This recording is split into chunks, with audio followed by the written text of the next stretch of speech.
Hi, and welcome to the Division III Student Athlete Advisory Committee Mental and Physical Health Subcommittee podcast series. My name is Nadia Simmons, and I am a former women's basketball student athlete at the University of North Carolina Wesleyan. I represent the USA South Conference on National SAAC. Today, I am honored to be here with Coach John Thompson. How are you doing today? Doing great. Thanks for having me. Awesome. And once again, it's a pleasure to have you on today. I'll let you introduce yourself further, but as I stated, I'm here with Coach John Thompson, or as some reference him, Coach T. He is the current men's basketball coach at the University of North Carolina Wesleyan. But tell us a little bit about yourself. Well, Nadia, I've been here for 30 years. I just finished my 30th season.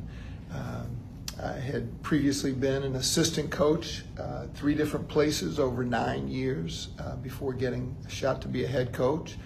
And graduated from UNC Greensboro, where I played basketball there. Originally from Durham, North Carolina. Awesome. That's great stuff. I didn't know a lot of that, so thank you.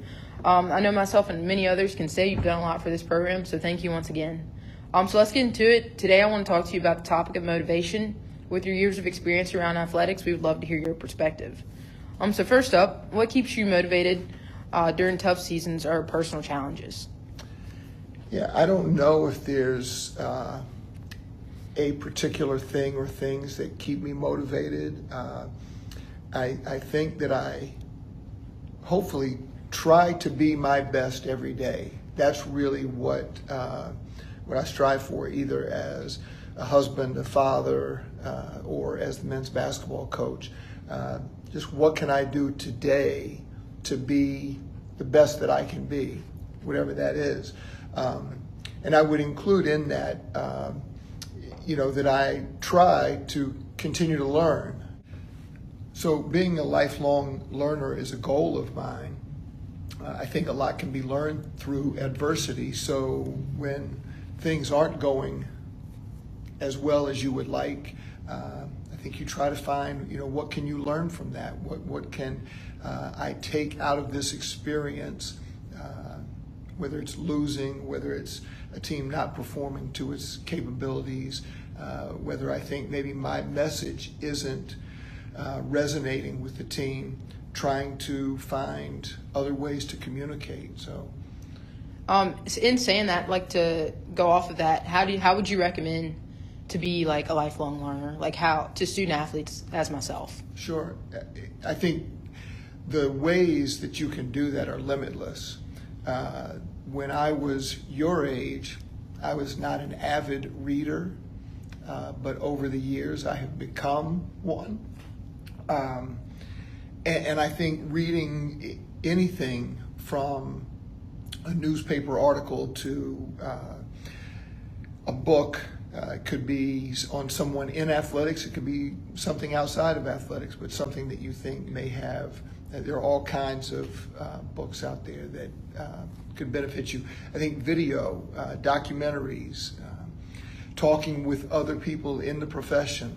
I like to spend time communicating with other coaches and even in other sports. I think going to watch other teams practice. I think kind of find the path that you want to travel and then find someone who's successful in that and study them. I think that, again, the ways that you can learn are limitless. It's just a matter of kind of finding that path. Thank you, Coach T. That's some great insight to have, and we really appreciate that. I do believe that learning every day can, drive that motivation, as you spoke on, and I think can help in certain different aspects by allowing you to keep growing, or even stay coachable. And I think it could also help bring energy, to help you just keep moving forward day to day in life. So thank you for that. But in saying that, we can move on to our next question. So I wanted to ask you, how can student athletes stay motivated to train during the off season? Yeah, well, I think really that's going to get back to how badly an individual wants it. My experience tells me that there are lots of student athletes who enjoy the games that they play. They like being a member of the team. but they don't necessarily really want to do all the work that's required to be as good as they can be. Yeah. And so I think it really gets down to being able to do a great job of self-evaluation, which is oftentimes very hard, to be honest with yourself. You know, what are your goals, both individually and collectively as a team? And then what are you willing to do to reach those goals? You know, I think one of the important things is being willing to remain disciplined enough to sacrifice maybe something that you want in the short term for what you really want in the long term. And whether that sacrifice is time or whatever else, there's going to be some sacrifice involved along the way. And you've got to remain disciplined. And, you know, and I think, again, kind of going back to being a lifelong learner, I think that you can find motivation in reading, in video, in talking with other players, whether they're on your team or friends that you have playing somewhere else. Thank you for that, Coach T, once again. I really enjoyed your concepts of self-evaluation and discipline that you spoke on. You know, these are actually two concepts that I value highly in my career and throughout my career. But once again, as you mentioned, they are really hard concepts to kind of go through with. But I do believe they can be very beneficial for the student athlete. I can actually recall a time where I had to self-reflect and kind of figure out, like, what did I need to do to, you know, benefit my team. And that actually helped me in the long run because I was able to do that self-reflection and then come back and make the biggest impact yet. Additionally, another example that I thought about was how long the basketball season is. Like, it's a tremendous long season. You go from one semester to the next, and you spoke on communication. And I think communication is a huge piece because just communicating with your teammates and working together can help you stay motivated through it all and kind of keep the vibes going throughout the season. And heck, even when you're out of season, continuing to keep that communication going can just continue that flow. Yeah, and I would add, you know, the season for everybody is long, and whether you have a traditional season and a non-traditional, or like basketball doesn't really have a non-traditional season, but so the season is long. It covers 2 semesters. Yeah. But we refer to what most people would call the off season as improvement season. Absolutely.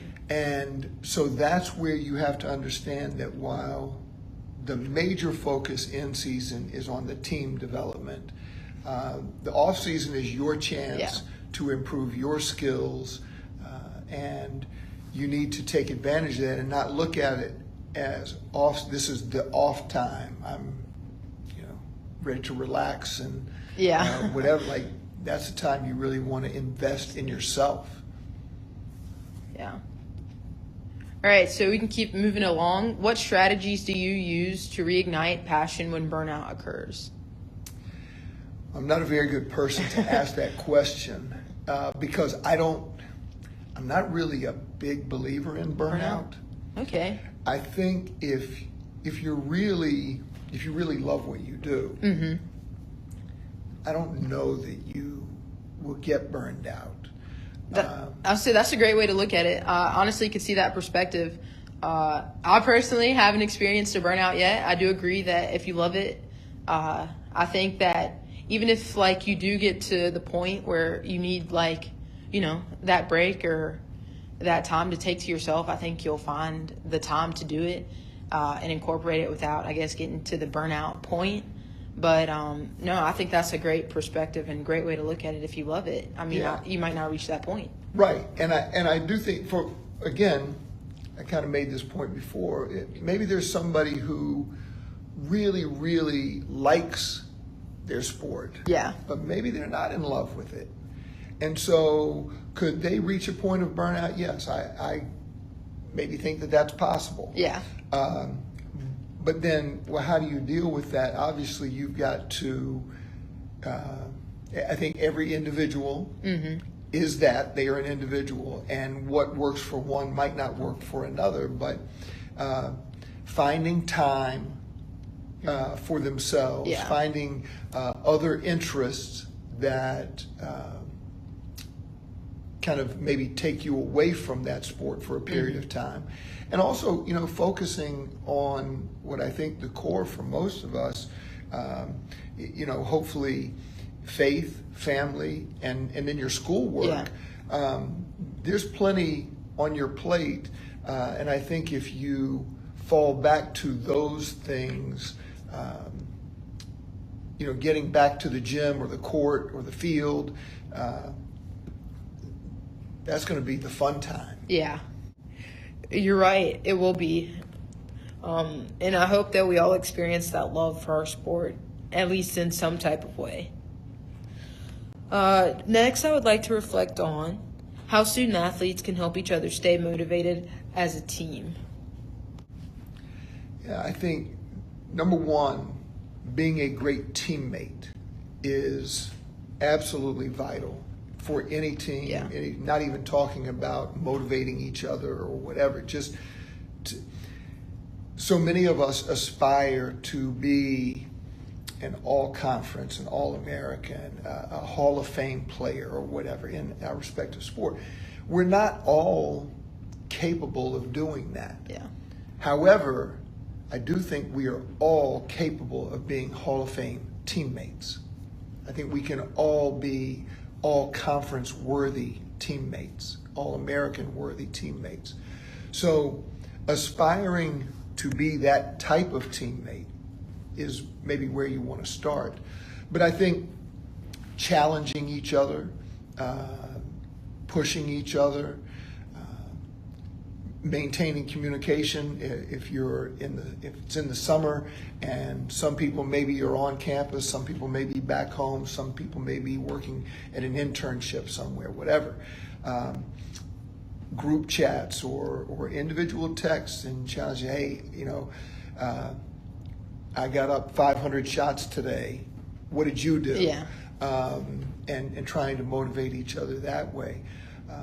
But I think, too, it gets back to knowing each of the individuals on your team, and what motivates one person might not motivate another. Yeah. And so knowing how to approach and communicate and how to push the right buttons with someone. And that gets back to being a great teammate. You have to know your teammates. Yeah. I know last year, my senior class that I graduated with, we were able to create a close bond, and I know it got to the point where, like, hey, I'm coming to practice for you. Like, I'm putting in the work for, we're putting in the work for each other. So I definitely think that was a motivator for our team. And this year it kind of, relayed over, but also, different members on the team, and they are motivated different ways. So sometimes it's like, you got to make it into a competition, and that's how they feel motivated. So, yeah, I can absolutely see that point of view. So last question for today. What are the dangers of external motivation, and how can athletes find intrinsic motivation? Yeah, I guess the dangers of external motivation is, are that you can maybe end up with a greater sense of frustration or greater sense of lower self-worth. Yeah. Because you're trying to satisfy, whether it's parents, friends, in some cases, social media expectations, whatever. And ultimately, I think we all started playing the games that we play because we enjoyed them. Yeah. They were fun. And, knowing your why are you doing this? And at the Division III level, you're doing it because you want to. Yeah. And you need to fall back to that. And I think knowing your why is ultimately why you're going to come to practice every day. Yeah. Whether it's for you or whether it's for your teammate. You talked about texting each other and say, "Hey, I'm coming to practice for you today." Yeah. I mean, that's great.